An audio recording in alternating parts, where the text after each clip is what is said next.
Today, we have one of the foremost content creation experts and brand building experts in the world on the show, Liah Yoo.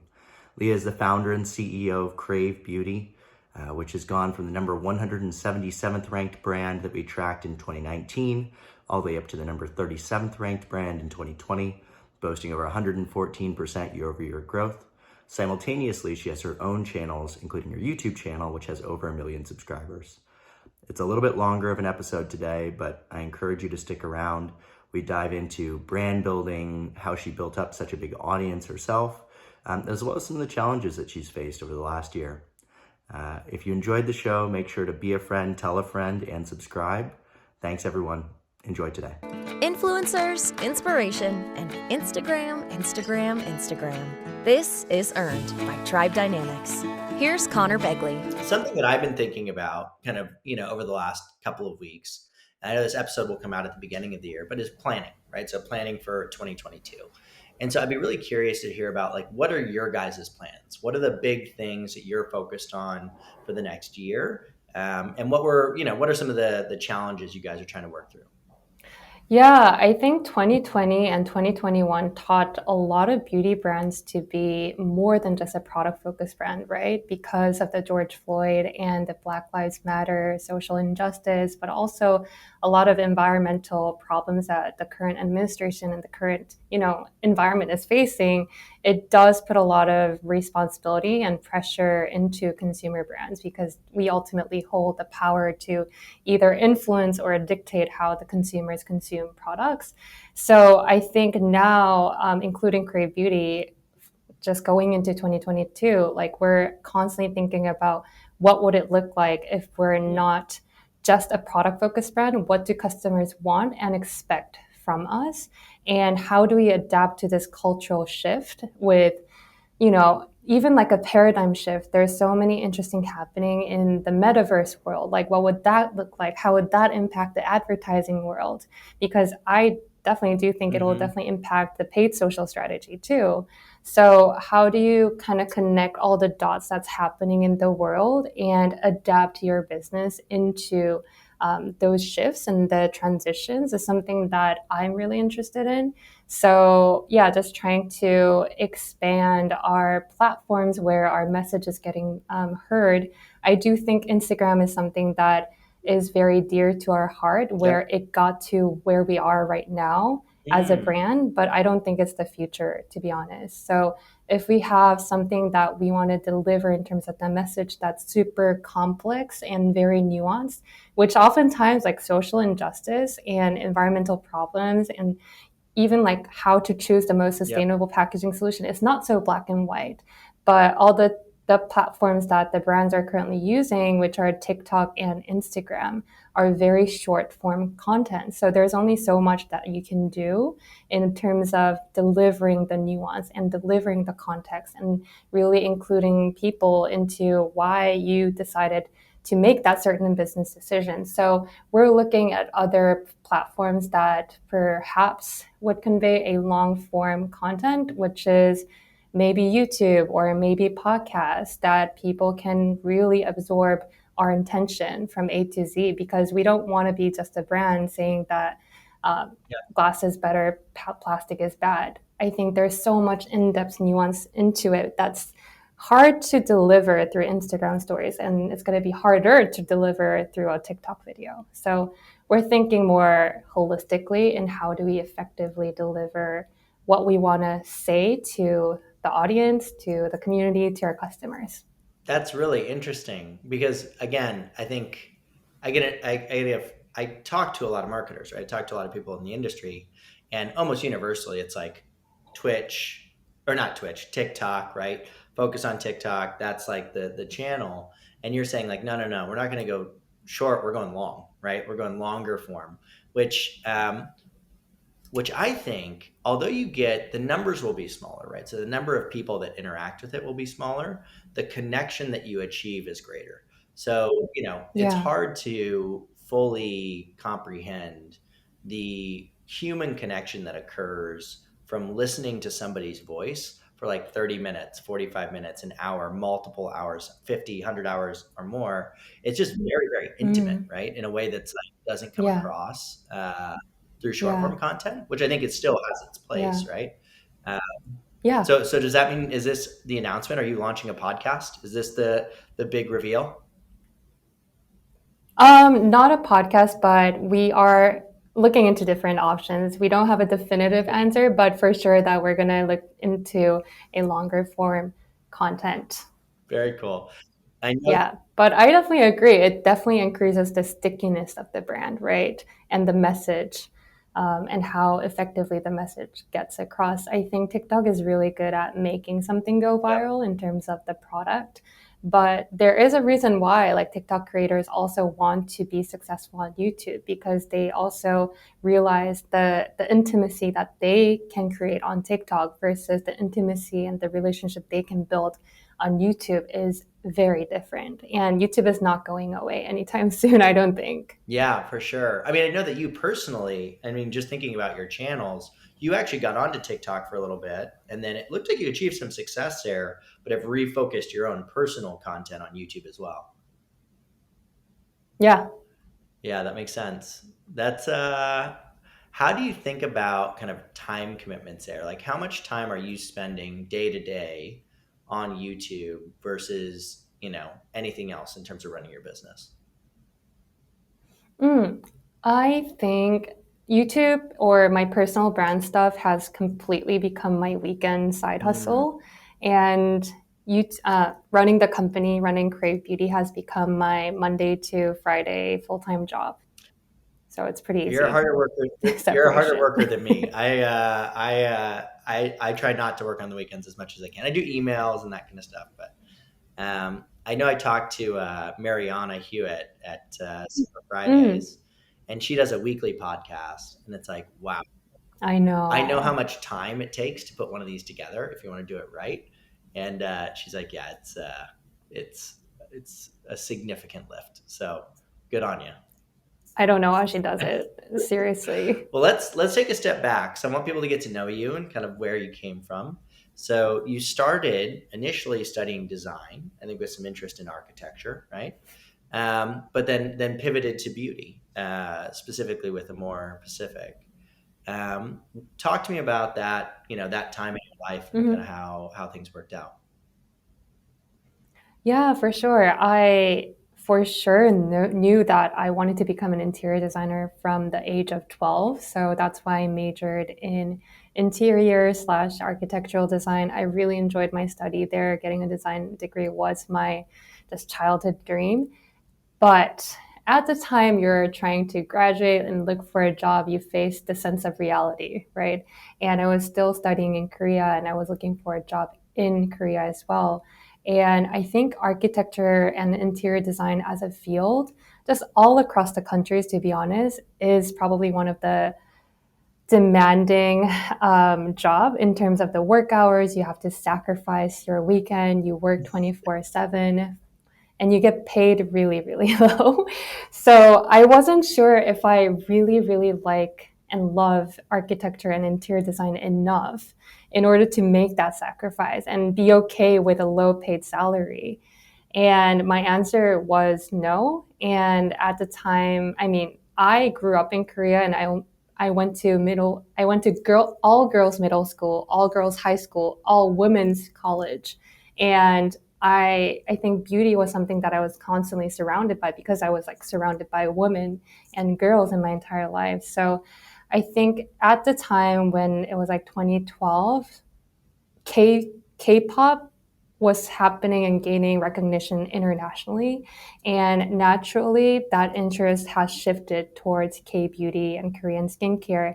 And I think that was a time where in the New York City, there is like Peach and Lily, Soko Glam, and soon like Glow Recipe came into the US market to really make K beauty a thing and be an educator and also a pioneer in that space. So I thought that industry was so fascinating to me. And I was just looking at the entire companies in how, like, what kind of companies in Korea do K beauty really well or globalizing K beauty really well. And it was, of course, a more Pacific. and More Pacific has over like 26 brands.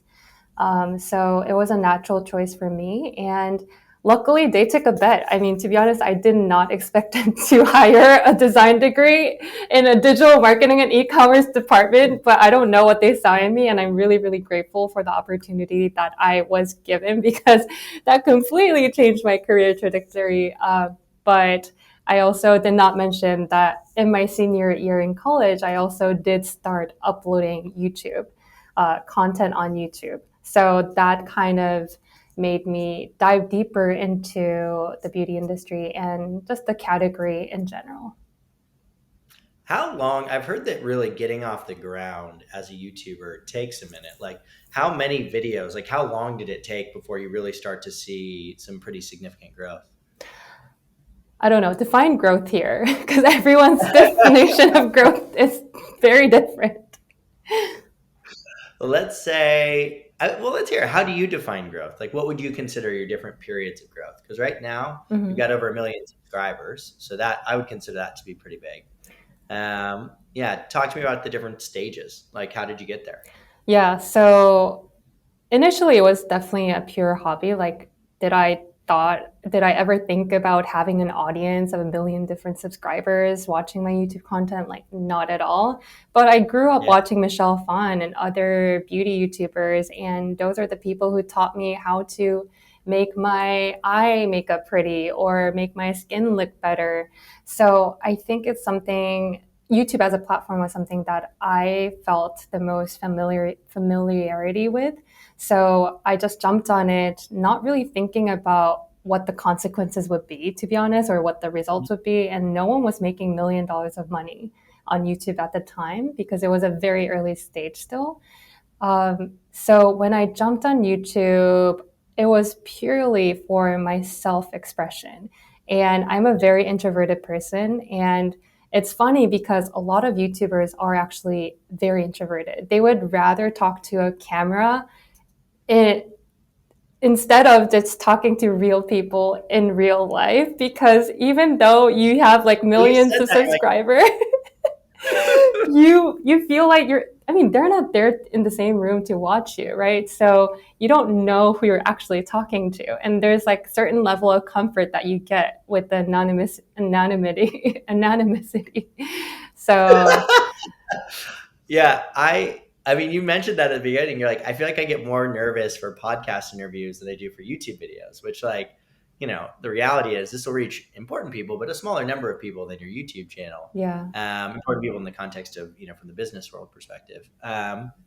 Yeah, no, I have heard that very consistently over time, which has got to be one of the biggest misconceptions around people that create content is you kind of assume that they would be extroverted, right? Only an extrovert would put themselves out there that way. But actually it tends to be fairly introverted people, which is, it's just so funny how that works out.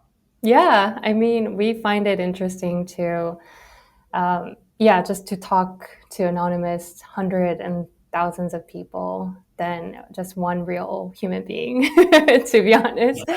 And going back to your question of how I grew my channel, I know that was in one of the questions, but I feel like, I grew very gradually, but then it was only until I trialed and errored and, I made a lot of mistakes in trying to growth hack the YouTube platform or the YouTube algorithm that I came to a realization that it's the growth formula for YouTube or as a content creator is so similar to like how you would think in business. It is about finding the right product market fit.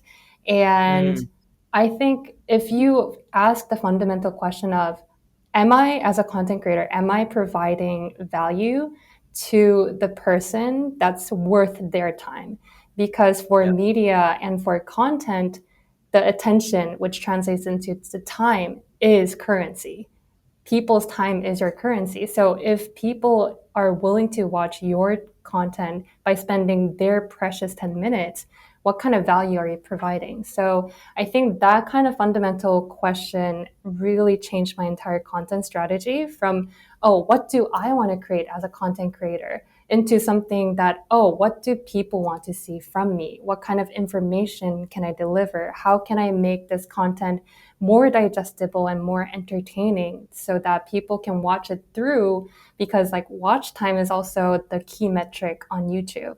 So I think if you think about it in that way, you start providing value for free. I mean, not for free, but time is also currency, but for free monetarily. And people start gathering to your channel because you're obviously there to help with their skin, or how to organize your closet, or how to do this and that. So I think that's how you grow on YouTube.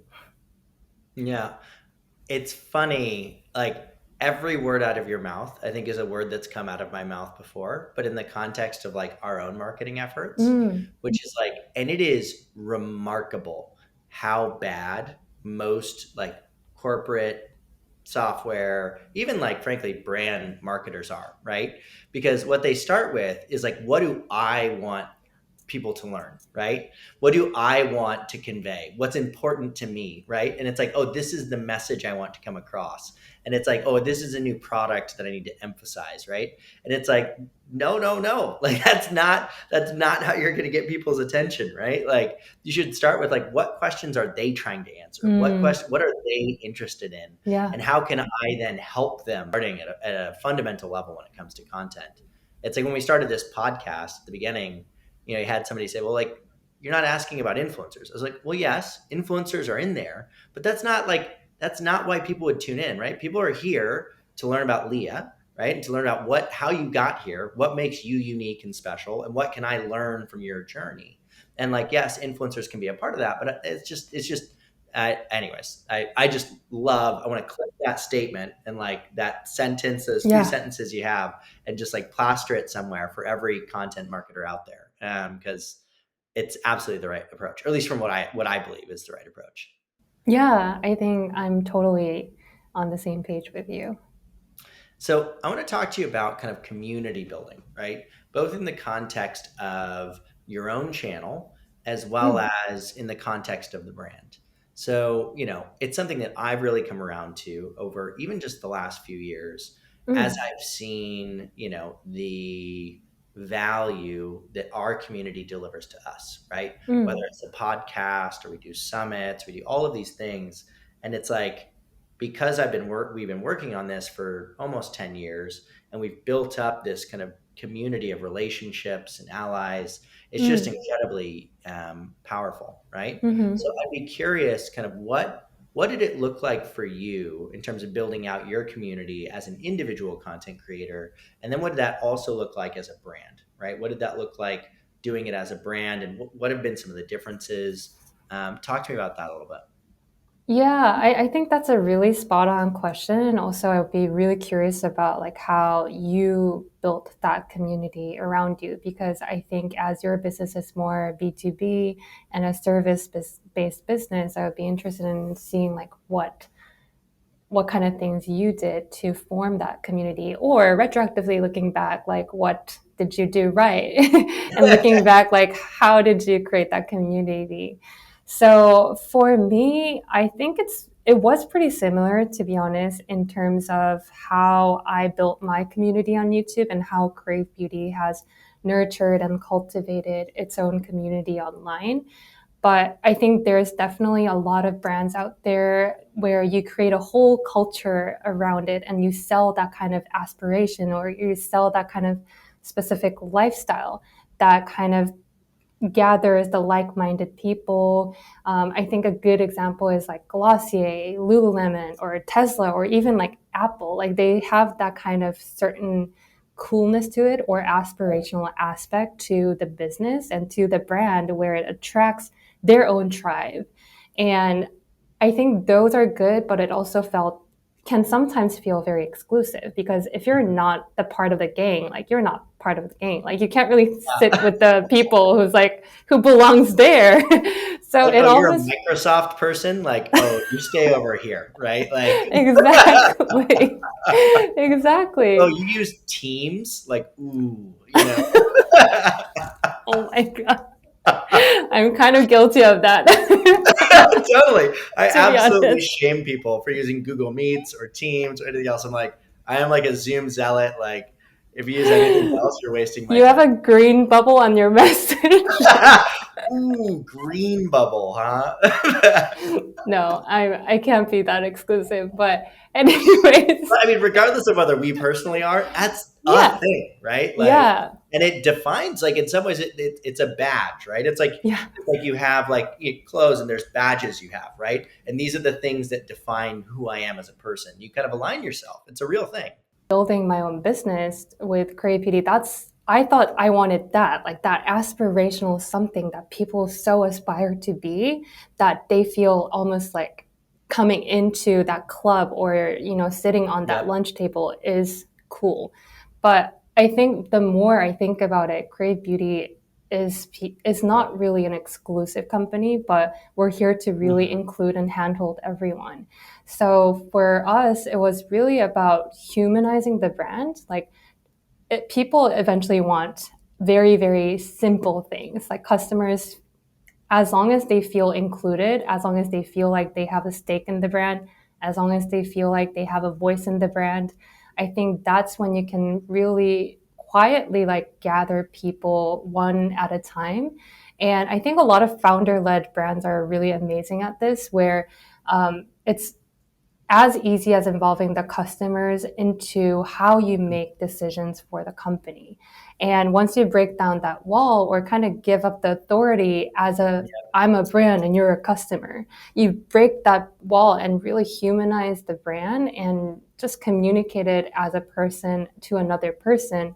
You're not only breaking down the barrier, but you're also inviting them to have a voice in how we make decisions and also sharing the same value sets too, because we don't want communities output for the sake of communities output. We want a very constructive dialogue and conversations.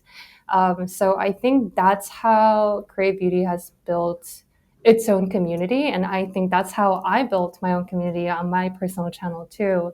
And it was really special because first of all, we don't have a shareholder or we don't have any Yep. boards on our company at Crave Beauty, which is a huge privilege, but we also use that to our advantage of Yep. really prioritizing our stakeholders, which is our customers, our internal employees.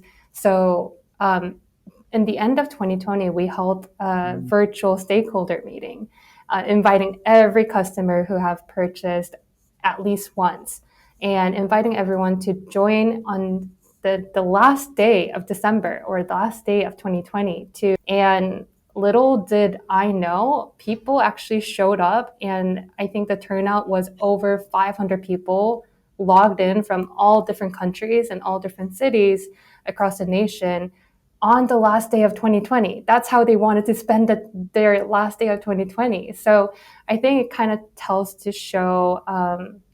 shows to tell that it's really important to have that human aspect of the business if you were to build a community. Well, and one of the things that I think is really important there too, right, is you said 500 people, which, is a lot of people, right? If I were to try and fill up a room, that's a ton of people in a single room, right?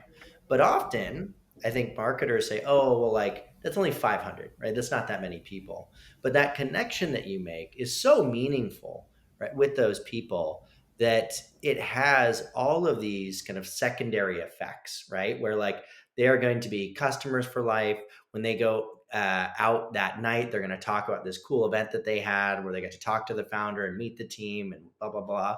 It's people sometimes can get too caught up in the numbers, right? And not realize, like, imagine filling a room with 500 people and then having that one-to-one connection with Mm. people all over the world. Like, that's so special. And so I love that. I'm super into it. Um, Yeah. How do you think you built your own community? it's a good question. Because I I feel mean, like yours is more high touch. definitely more high touch. So, right. So, smaller number of people, but I think the people that we interact with, are very impactful for us, right? And very impactful, I think, broadly. So, I would say the process for me. So when we first started out, we said, hey, we want to start creating content, right? So we Mm. think that we can grow in this way. And frankly, the approach that we've taken to marketing is very similar to the approach that we recommend to our brands, which is, anyways. So we start creating all this content and people start subscribing to us. And at the beginning, you might have like 20 people or 50 people on your mailing list, right? This is a small number of people. And so what I would do is, and so I started going on these trips. So I'd fly to New York and I'd just reach out to like all the people that were reading our reports on our mailing list.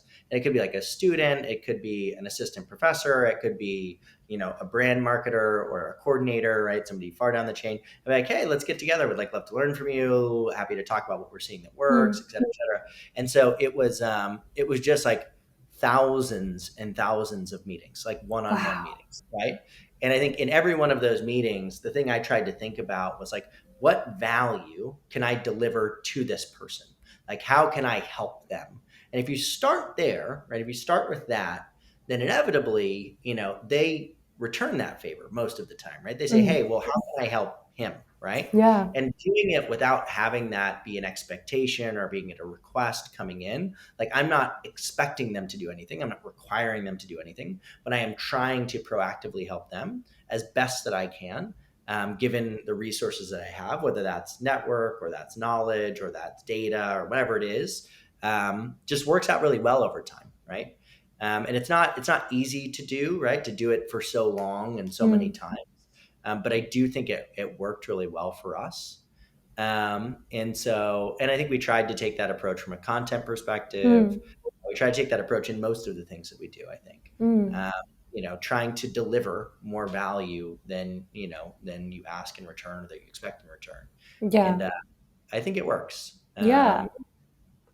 I think you're becoming like an influencer to one person at a time in a way where you're collectively also building not only the stickiness, but like that credibility and trust with everyone on a more human and person to person level, which I think that brought you to where you are and your business to where it is right now.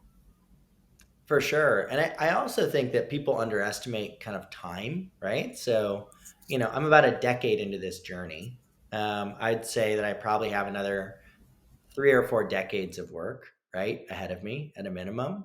It's like, how much more can I do? Like, this is only the first one, right? I could do this 4 more times. And like, holy shit, like that would be crazy if I could do that, right? So I think it's like for you, right? You're what, 10 years now, 12 years into your YouTube journey? Yeah, Like, 10 years. that's crazy, right? Yeah. Crazy, number one, that like you did it for that long. And then number two, what could you do with 4 more decades, 3 more decades? Now, maybe you don't want to be creating YouTube videos when you're in your Yeah. 70s. But we don't know where it's going to go. Like, what's it going to be like when you're 4 decades down the line, right? And you've Mm. been creating content for 40 years, 50 years. Wow. Uh, it's just fascinating to think about. Yeah, I really love the fact that you're thinking in a more infinite mindset instead of having like a rigid or structured plan of like, this is my exit, this is my next step in my life, but you're really enjoying the process and enjoying the ride in a way. Totally. And I think that, you know, thinking about how things, so not like an exit and a change, but like how does this build to this, right? Like how Mm. do these things step over? Compounding. Yeah, without being like too rigid, right? But thinking about like, oh wow, say that we did decide to leave the company or do whatever. Um, you know, I think it'd be pretty foolish not to leverage everything that we've built the Yeah. first 10 years, right? And so, which for you, right? I mean, that's you can see that process, right? From a more to your Mhm. YouTube or YouTube to a more to Crave, like that's just really inspiring to see, right? And really cool. So Mm. congrats.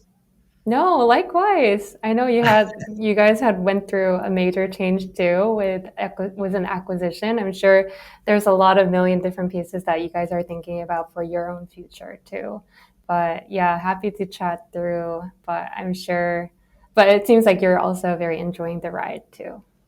Oh, for sure. I mean, this next step in the journey for us is going to be crazy. I mean, it's like the next 2 to 4 years is going to get really weird in the best kind of way, I think. Yeah. So, or really weird in the worst kind of way, but that seems unlikely. So, one of the things I thought was really interesting when I was kind of reading about you was, I saw a lot of you in me, right? Or me in you, however that works. When I was reading about kind of your founding of the Crave story, right? And let me tell you what I mean by that. So, you know, you went to Amore Pacific and you got in and you got a little disillusioned by the industry, right? You're like, okay, they're preaching like 20 different steps. They've got all these different things that you don't need. It's actually being more harmful than it's being good. And you're like, I'm going to change it all, right? And I'm going to do it, and I'm going to do it the right way.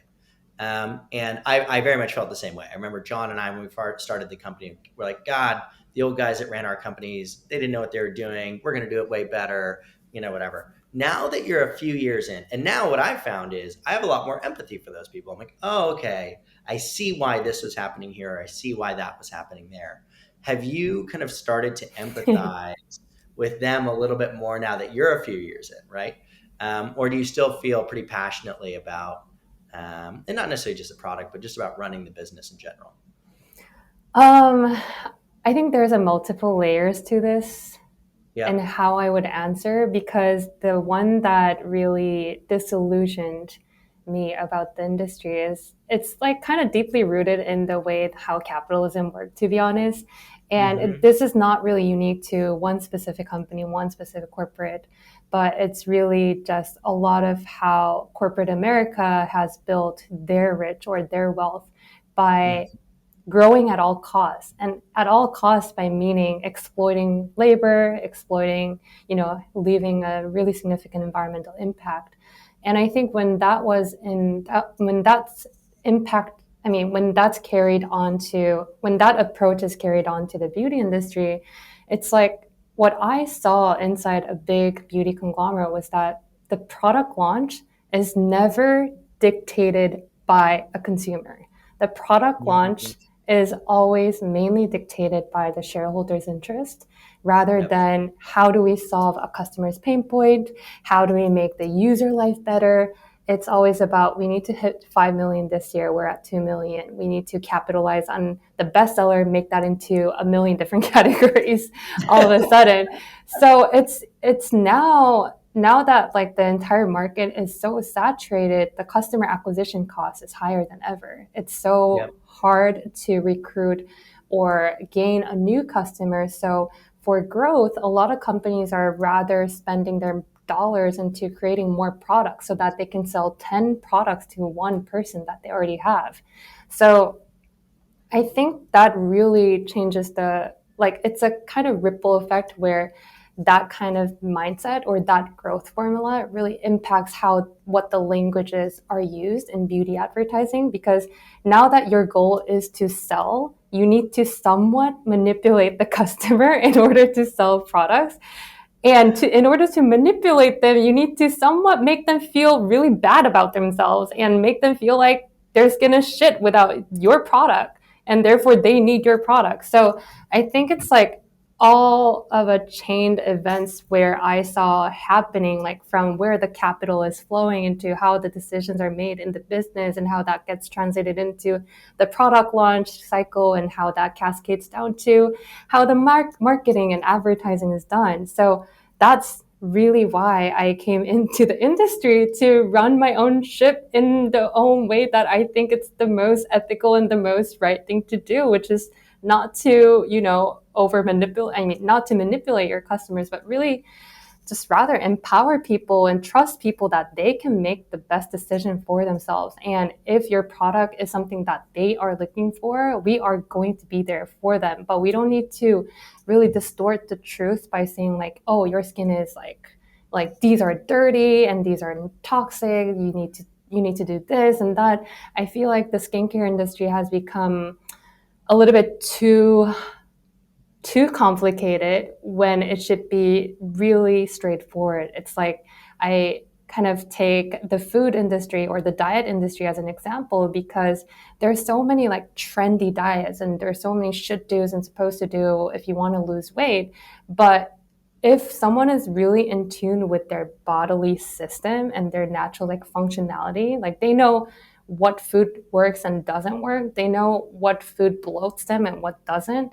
I think people have the intuition naturally, but then it's all masked and confused by so many advertising and marketing.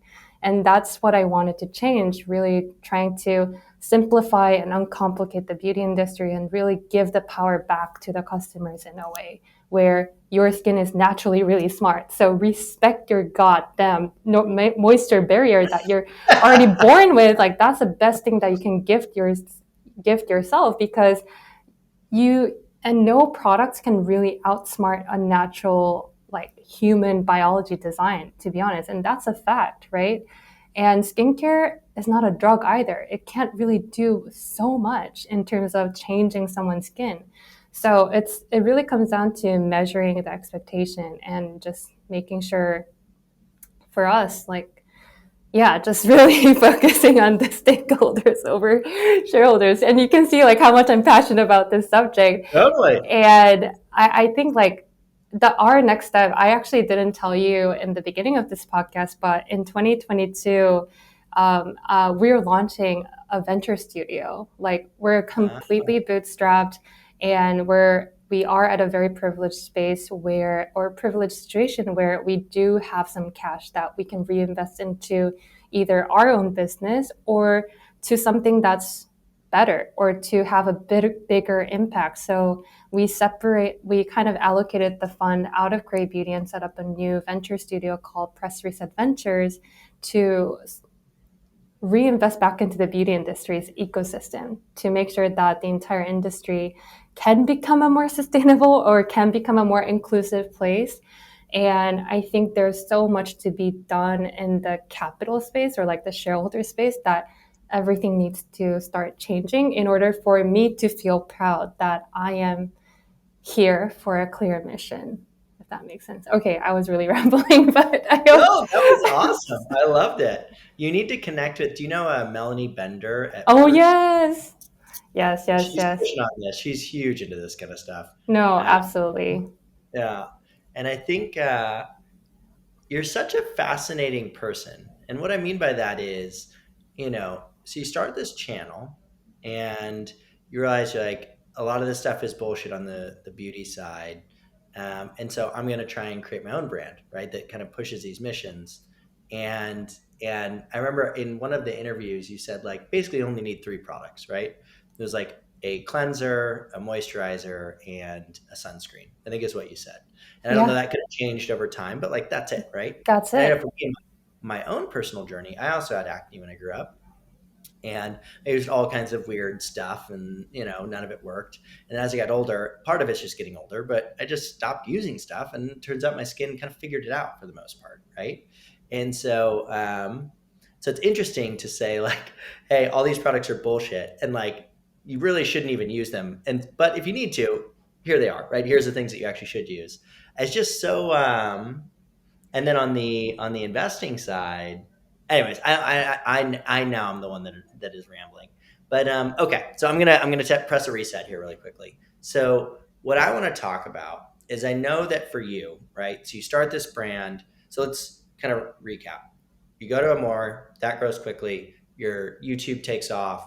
You go after that. You start KraveBeauty, that explodes, grows very, very quickly. And then I think last year, right, you faced some issues, right? Whether that was you had the beet shield kind of sunscreen controversy, which obviously was not of your doing necessarily, and we don't have to talk about that. But and then you had some kind of some of your fans get upset, right? And so talk to me about what that year's been like for you, right? What it's been like to go through a tougher year after having like many years of success in a row. And I've had these kinds of years. I know what it is. But talk to me about that, and if there's been, maybe it's a little too fresh to have learnings from that, but talk to me about that a little bit. Yeah, so beginning of 2021 was not my time. I think externally, I definitely faced a lot of scrutiny where publicly we had to pull out the beet shield, which is beat the sun sunscreen from Korea, out of the market. And that really wasn't a question at all, because it needed to be done. I wasn't really proud in the result. And of course, like whether some might think it's still okay or whether some might think it's still disappointing, I think it's not something that we promised. And I don't feel comfortable putting this product out there with the SPF value that is claiming. So we definitely took a financial hit because we also refunded thousands of customer orders. And I know a lot of people in the industry know that SPF testing is by nature never consistent, and they think we kind of overreacted. Like people say that, why did you do that? Like there are a million different brands that kind of discontinued very, very silently and just renewed their product without even knowing. But they also don't really have a physical or like face of the brand or per se, and they don't really communicate that. Like those are the brands that really don't have a active social channel anyway. So I knew that was not something that I wanted to do by silently discontinuing and like renewing product. But it really did teach us as a brand, as with the whole product development team, especially to thoroughly vet our vendors, suppliers, the labs, and even the testing labs, because little did I know, like testing labs can really mess up things. And I think we learned a lot about like SPF testing from A to Z, and we're going to bounce back faster and we're going to bounce back stronger and more resilient because of this. And I think looking back, of course, like it was really brutal during the time. Like internally, the team members were also at a place that it's not really stable. But I think I'm glad it happened because it taught us to be doing our due diligence, like in the way that I have never imagined ourselves doing. So that is one. The second thing was definitely something that happened with my own like personal life, with my association with a church that I attended, and the church happened to be anti-LGBTQ plus community. And by no means, I think institutional values never need to align with the personal values. And I think there's no institution out there that's going to 100% represent who you are as a human and what you believe in. I think a lot of people still got hurt by the association with me and the church. I'm going to always say that looking back, like all the struggles and the hardship you have, you're glad that you had those because you become a better person through those kind of breakthroughs and hardships and struggles. And I truly believe that no pain, no gain. And it was a painful year, not only externally, but also internally as well. We had a pretty toxic company culture in the beginning of 2021. Our people were leaving, and you always kind of learn at the cost of sometimes unintentionally hurting people. And whether that is the people that you really cared about, like once they are hurt, they're going to leave. And I had a lot of growing up to do. And our team as a whole team had a lot of growing up to do too. Yeah. And that was like 2021. So in the end of 2021, I think I am now at a very great place where I went through a lot of therapy sessions.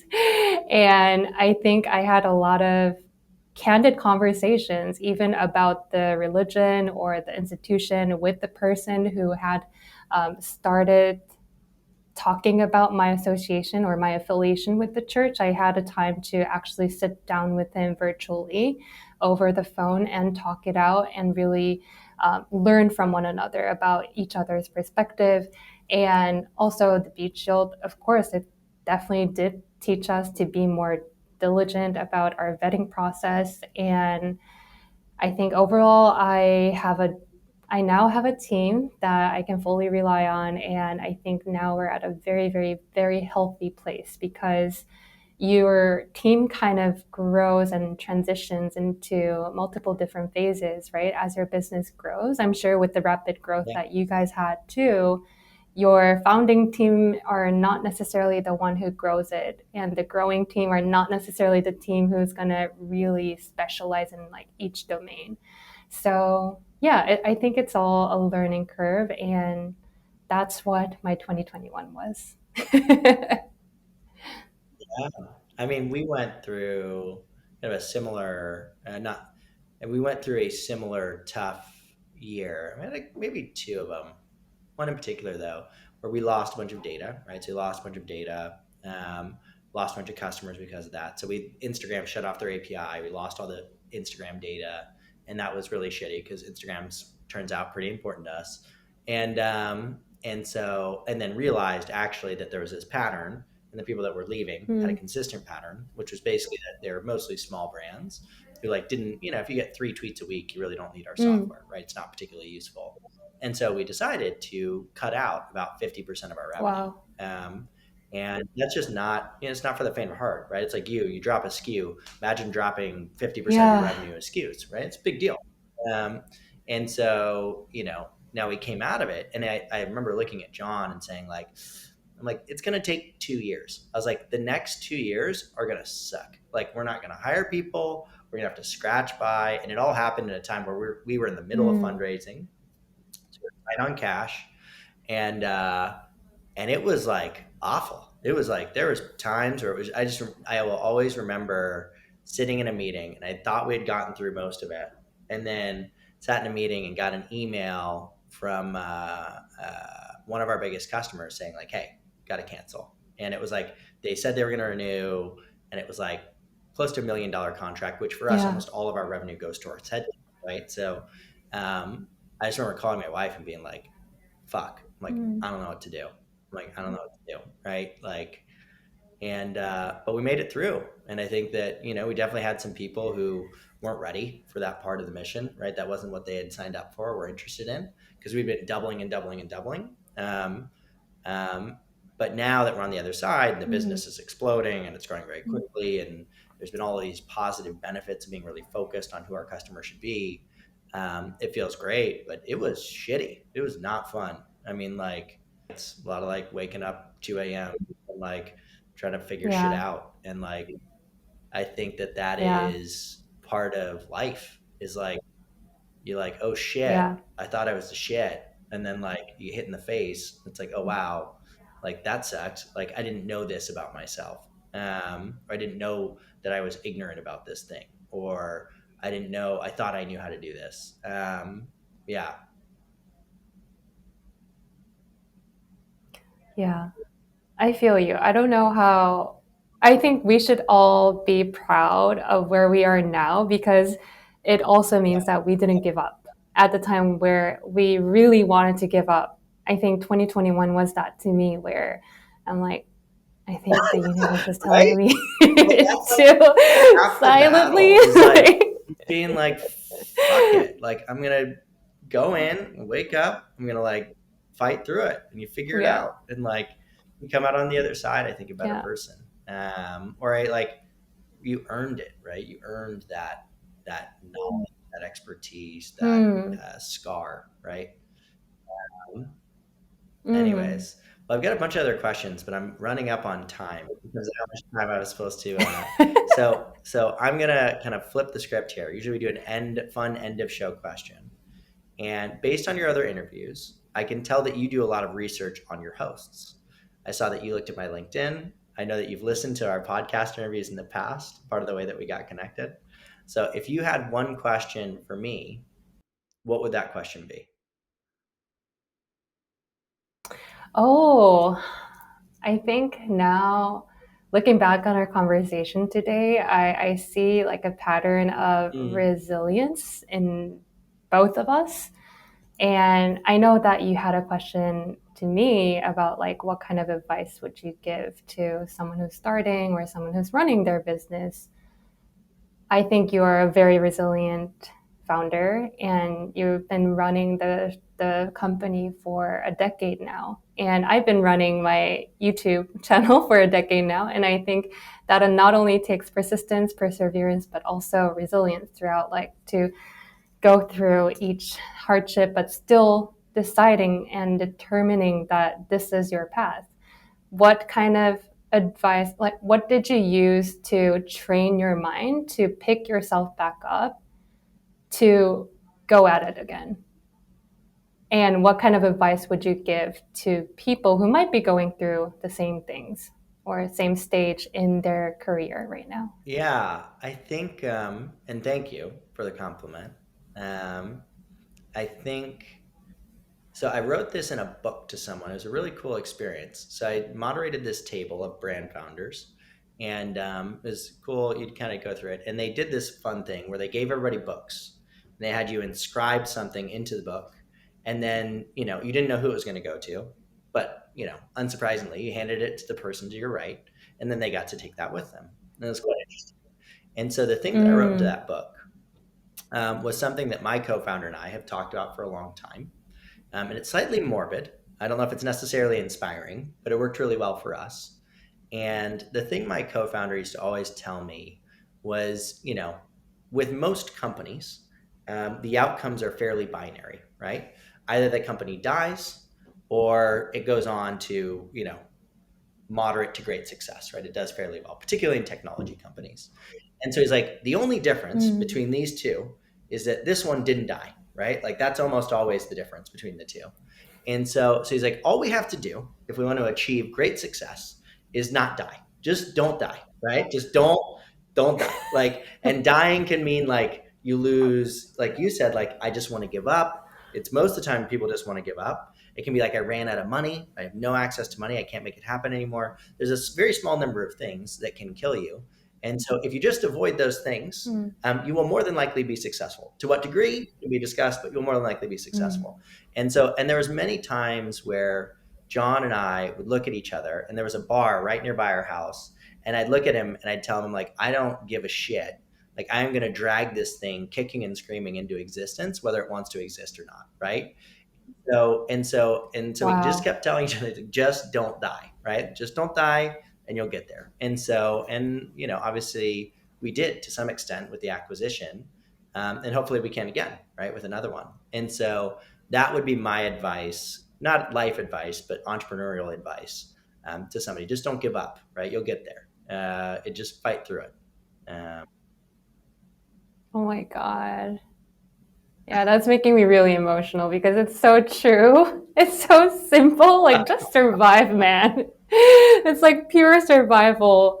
But I really appreciate that. I think maybe I needed to hear, and I'm sure a lot of people who's listening to this podcast and this video would really appreciate. And it's like the simplest advice that just really strikes you hard, right? It just hits you in the head. It's like, just decide, wake up today and decide not to die. Then you'll do everything to survive. You'll choose survival. You will choose to show up for your team. I think that's powerful. So thanks for sharing that. Of course. And thanks so much for joining. I had an awesome time. I'm so glad we ran into each other, and now I have you as a friend, which is great. And congrats again on everything you've achieved. I know 2022 is going to be awesome, and everything you've done to now is just super impressive. Thank you, Conor. Thank you. Thanks for having me. It was a really big pleasure. Yeah, it was awesome. All right, bye, Liah. Bye. Hit subscribe now. Earned by Tribe Dynamics. Tribe Dynamics unlocks your social media influencer community. Our platform not only tracks and measures your best influencer relationships, but discovers new influencers to grow your business through earned media. Get started with a demo today at tribedynamics.com. tribedynamics.com.